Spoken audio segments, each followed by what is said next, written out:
persoalan dia, Datuk? Parti warisan ialah parti lokal. Ya, okey. Parti yang ditubuhkan untuk purely untuk Sabah. Okey. Ya? Jadi saya tak jangka yang parti ini akan langkah laut Ya, dan sampai ke Kuala Semenanjung. Lumpur. Tidak Okey, mungkin. Tidak mungkin. Lagipun pengalaman kita dalam keadilan, it took us 20 years, 20 tahun untuk orang kenal lambang kita dan faham apa itu parti kita.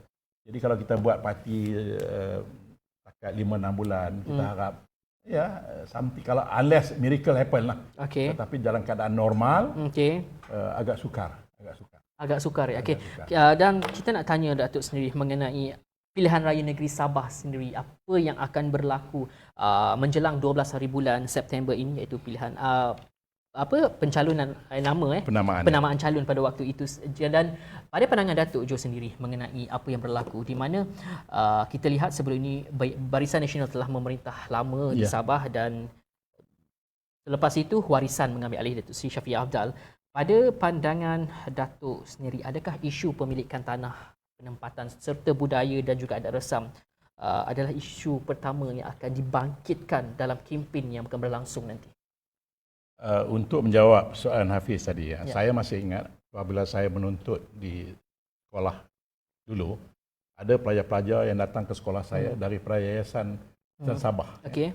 Dan pada masa itu saya cukup salute mereka sebab they were financially well off dengan sebagainya. Jadi pada waktu itu, pada tahun 70-an, kita menganggap Sabah adalah di antara negeri yang terkaya. Waktu itu Jadi tiba-tiba sekarang ini Sabah di antara negeri yang tercorot. Now, isunya dengan 1.124 juta pengundi ini, sebenarnya apa masalah? Sebab Sabah ni bersilih ganti. Kerajaan bersilih ganti macam tukar baju. Perdana Menteri, dia punya ketua menteri dan sebagainya. Tetapi rakyat masih lagi ditakut yang lama. Jadi kita balik tanya soalan tadi. Apa real isunya? Bagi saya real isunya ialah distribution of wealth. Isunya sebab itu kalau kita pergi ke tempat-tempat yang tercorot, malah di sekitar kawasan bandar pun sendiri dapat lihat dengan jelas di antara dua darjat, di antara yang miskin dan ekstrim kaya, ataupun ekstrim kaya dengan ekstrim miskin dalam bandar. Isunya sekarang ni adalah distribution of wealth. Maknanya kegagalan mana-mana kerajaan lah, tak kira lah BN ke ataupun warisan ke ataupun sama-sama juga, yang betul-betul melihat apakah isu sebenarnya. Apakah isu sebenarnya on the ground? Bagi saya isu sebenarnya ialah kegagalan mana-mana kerajaan untuk membahagikan kek yang ada itu sama rata kepada rakyat. Bukan isu tanah saja. Isu peluang pelajaran, isu tanah, isu pekerjaan, isu parti, macam-macam isu. Tetapi tidak ada satu pun kerajaan yang dilihat bersungguh-sungguh untuk menyelesaikan masalah. Itu isu sebenarnya. Multiple issues. Bukan satu, multiple. Jadi banyak. Dia. Dan ada komen di Facebook ni, Dato', daripada Muhammad Nazir Johari. PKR kena kuatkan parti, jangan terlalu melayan kerenah Tun M dan penyokongnya. Agenda Tun M hanya untuk menggagalkan agenda reformasi yang dibawa Datuk Seri Anwar Ibrahim. Betul ke itu, Dato'? Well, sebab itu ada sekarang ni pandangan mengatakan bahawa kenapa harus kita bersama dengan Tun M lagi? Bagi saya simple. Bila Tun M buat keputusan untuk tubuhkan Pejuang, dan dia kata dia tidak bersama dengan Pakatan Harapan, tidak bersama dengan Pakatan Nasional, Perikatan Nasional. To me simple. Kita ialah parti reformasi. Sebab saya katakan tadi kepada Datuk Syam juga bahawa kita akan bergerak. Dan reform ini dia punya destination is infinity. Bukan sampai satu tahap kita berhenti. Tidak, banyak benda nak buat. Sebab itu bagi saya, kalau sekiranya Tun tidak boleh bersama dengan kita, dalam bahasa Inggeris, Tun please take a side, we move on. Kita tak boleh sangkut dengan kerenah yang kecil-kecil. Bagi saya, sebagai pemimpin, saya tidak mahu kerana dua duri, tiga duri atas jalan tu saya berhenti dan saya tidak berhenti perjalanan yang jauh. Bagi saya duri lah jalan, carry on. Kena move. Ya, itu yang kita sedang buat. Itu yang sedang kita buat. Terima kasih yang memberi soalan tadi, Muhammad Nazir Johari. Terima kasih kerana menghantarkan soalan anda di Facebook. Soalan yang terakhir sebelum kita berhenti untuk hari ini, Datuk, saya nak tanya dengan Datuk sendiri mengenai apa yang berlaku di Sabah sendiri, iaitu pandangan Datuk mengenai Barisan Nasional dan juga warisan. Kita tolak ke tepi dahulu Perikatan Nasional, sebab yang kuat di Sabah adalah Barisan Nasional berbanding Perikatan Nasional. Sebab kita tahu Perikatan Nasional ini ada PAS semua dan juga bersatu yang CP-CP dekat situ, Datuk.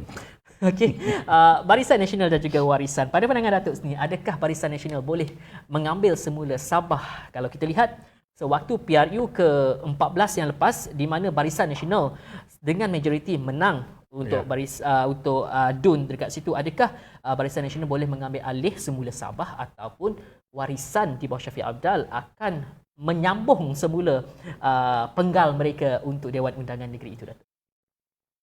Okey, bila kita masuk dalam pilihan raya ataupun mana-mana Perdana Menteri pun sebelum dia bubarkan Dewan, sama ada Dewan Negeri ataupun Dewan Rakyat, terus tentu dalam kepala dia tu ada beberapa perkara yang dia kena lepasi.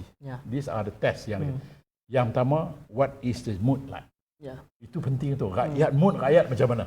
Kalau mood rakyat negatif, you bubar Dewan, you are asking for trouble. Because mood rakyat berbeza. Okay? Yang kedua ialah soal jentera, adakah bersedia atau tidak. Soal ketiga ialah soal kewangan, are you ready or not. Jadi kalau cepuan itu semua dicampur, bagi saya sudah tentu, yang pertama sekali saya melihat sudah tentu di federal ini, kerjaan sekarang ni bukan kerjaan PH. Yang sekarang ni ialah kerjaan Perikatan Nasional dan juga Barisan Nasional berdalamnya. Mana mereka mempunyai access to everything. Financially, information, intelligence dan sebagainya. Mana dia ada. Isu yang kedua ialah mood. Suasana sekarang ni. Dengan COVID-nya, dengan orang susah, kerjaan hilang. Is the mood with us? Ataupun the mood is not with us? Itu soalan kedua. Jadi saya lihat Shafie mempunyai mempunyai soalan yang dia kena jawab banyak. Yang ketiga, COVID ni sendiri mempunyai masalah.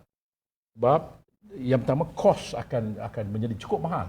Meningkat. Sebab you banyak lagi norma-norma baru yang masuk dalam elemen sekarang ni. Betul. You buat kempen, orang tak nak. Betul. Sebab orang takut. Betul. You nak kena kempen house to house, is very costly. Jadi you campur semua itu, saya kata is quite uphill. It's a very uphill. Tetapi Shafie kena cari idea baru. Tapi to me it's a very uphill. Shafie kena cari idea yang baru.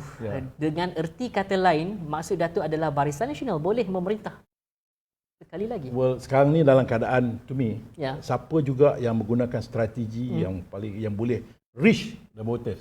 How do you reach the voters? Do you have the money? Do you have the manpower? Do you have the mechanism? You do have all that. Sebab voters tak keluar. Voters akan duduk di rumah dan melihat dan dengar TV, dengan radio, dengan WhatsApp, dengan everything. And do you have that capability of reaching the voters ni dengan festivities ni?